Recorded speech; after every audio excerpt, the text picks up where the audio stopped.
नमस्कार दोस्तों, मेरा नाम मयंक चतुर्वेदी। मैं Maa Kalyanika public school, Pendra road, Chhattisgarh से। बच्चों, विगत दिनों मैं आपको कक्षा 9वीं विषय संस्कृत पंचमा पाठ सूक्ति मौक्तिकम के श्लोकों का लगातार अर्थ बताते आ रहा हूँ। आज जो श्लोक आपको बताने जा रहा हूँ वो पेज नंबर 33 का सेकंड लास्ट श्लोक होगा। आप देखेंगे, आपके पास बुक होगी। श्लोक है, यत्रापि कुत्रापि गता भवेयुर हंसा मही मंडल मंडनाय हानिस्तु तेषां हि सरोवराणाम एषां मरालय सह विप्रयोगः। कितना अच्छा श्लोक है।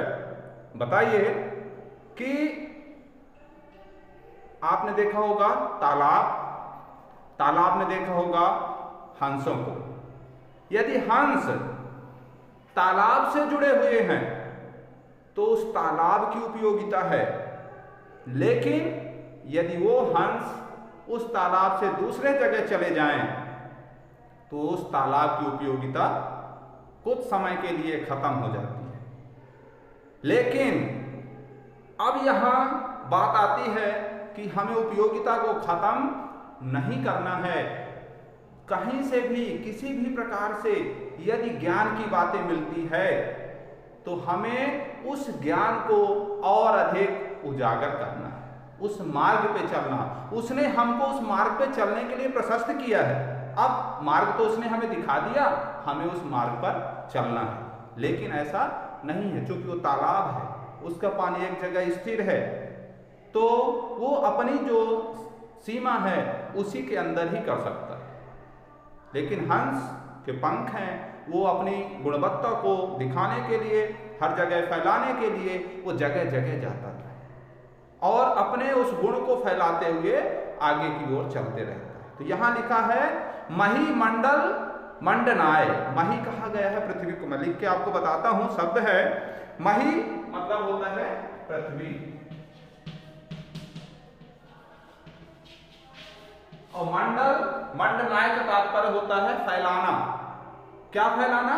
कीर्ति को, यश को, सम्मान को, अपनी गुणवत्ता को चारों दिशाओं में फैलाना, वो होता है मंडल मंडनाय। फैलाने का जो काम करता है वो उसमें शब्द है।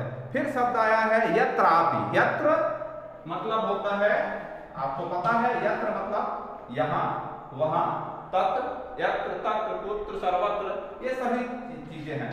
यत्रापि का तात्पर्य हो गया कहीं भी, कहीं भी, किसी भी जगह, मतलब कोई स्थान नहीं है। अब पृथ्वी है तो पृथ्वी शब्द आया है हमें इस पूरे पृथ्वी पर।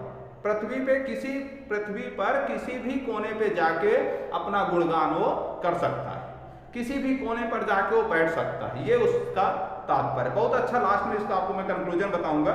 तो ये शब्द है यत्रापि। कुत्रापि कहीं भी, यत्रापि से ही बना हुआ है। यत्रापि शब्द है और दूसरा है कुत्रापि। कुत्रापि माने कहीं भी। तो यत्रापि कुत्रापि। देन भवेयु मीन्स फैलाना, भू धातु से बना हुआ है। भव मीन्स होना। देन हंसा, हंसा शब्द लिखा हुआ है। हंसा मतलब होता है हंस। और एक शब्द और आया है मरालय। मरालय शब्द है, मरालय, ये आपका तृतीय विभक्ति बहुवचन है। यहां भी हंसों से आ जाएगा, बहुवचन होगा हंसों से। कितनी अच्छी बात है। मरालय माने भी हंस होता है और हंस माने हंस तो होता ही है।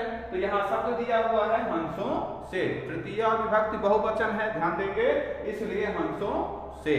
ठीक है। अब आया है इसमें हानिस्तु।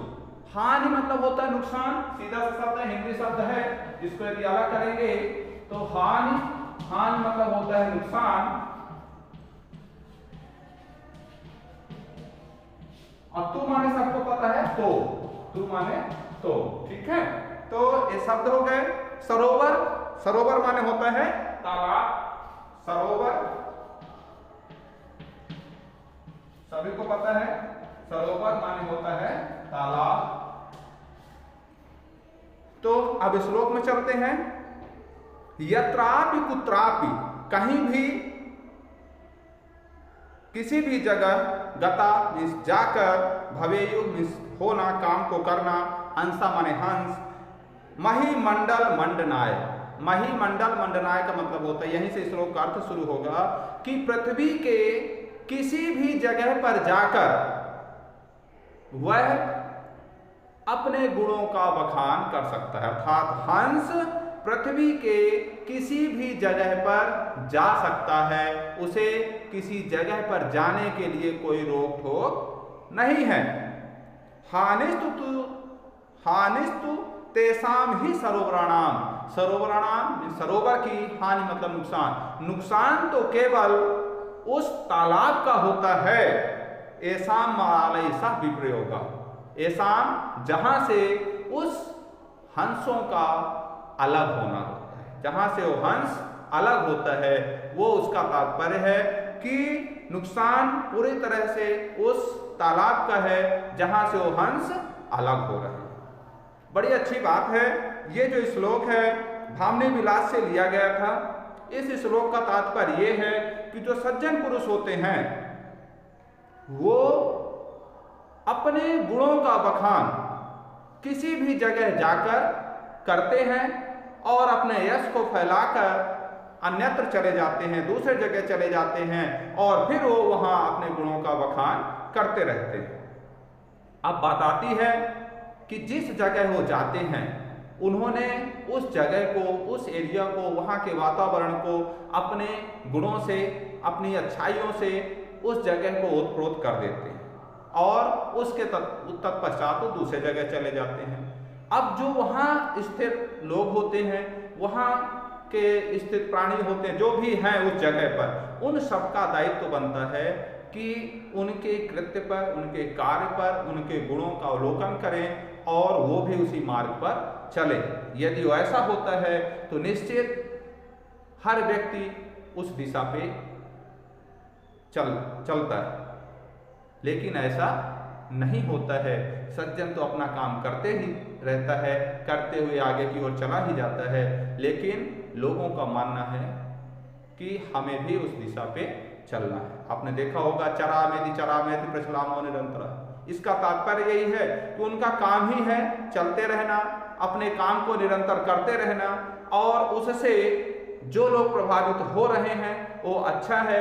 नित्य प्रति वो क्रम चलते रहेगा और निश्चित ही वो जो सर्कल है, जो उसका क्रम है, वो आगे की ओर बढ़ेगा और उसमें सफलता मिलेगी। तो मैं आपको ये कहना चाहूँगा कि कहीं भी यदि सज्जन पुरुष की बात हो या सज्जन पुरुष कोई ऐसी बात करता हो, कहीं भी ज्ञान की बात होती हो, तो हमें रुक करके उसका श्रवण करना है, उसका अवलोकन करना है और अपने जीवन में उसे उतारने का प्रयास करना है। धन्यवाद।